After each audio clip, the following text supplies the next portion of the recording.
বাংলাদেশ জাতীয়তাবাদী দলের নেত্রী বেগম খালেদা জিয়ার শাসনামল খুব ভালোভাবে দেখবার, প্রত্যক্ষ করবার এবং কাছ থেকে অনুভব করবার সুযোগ আমাদের হয়েছে।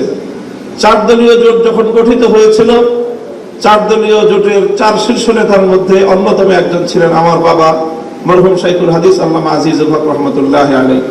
সেই সুযোগেও অনেক জানাশোনার সুযোগ আমার হয়েছে।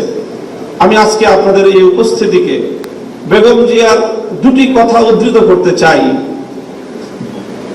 যখন 5ই আগস্ট ছাত্র গণ অভ্যুত্থানের মধ্য দিয়ে বাংলাদেশের মানুষের বুকের উপর থেকে জগদ্দল পাথর, ইতিহাসের বর্বরতম নৃশংসতম শাসক লেডি ফেরাউন খ্যাত শেখ হাসিনা উৎখাত হলো এবং বাংলাদেশ তার ফ্যাসিবাদ থেকে মুক্ত হলো, ঠিক 5ই আগস্টের একদিন পরে বেগম জিয়াকে হাসপাতালে দেখতে যাওয়ার সুযোগ আমার হলো এবং সেখানে ডক্টর জাহিদ সাহেবের বদান্যতায় দীর্ঘ সময় একান্ত সাক্ষাতে ওনার সঙ্গে কথা বলার সুযোগ হলো।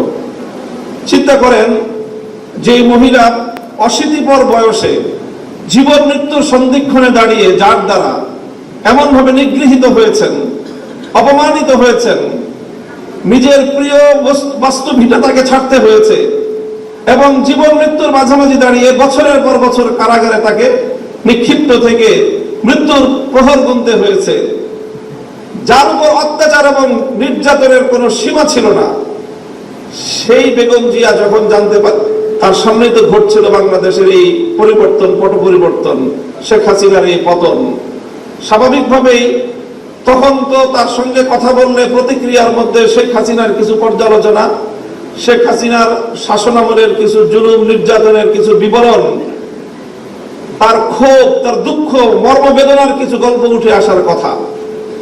আমি বিস্ময়াভিভূত হলাম। তার সঙ্গে প্রায় আধা ঘন্টার মতো আমার কথা হলো। তিনি আধা ঘন্টার মধ্যে একবারও শেখ হাসিনার নাম উচ্চারণ করেননি। তিনি পূর্ণ সময়টায় 2টি কথা বলেছেন।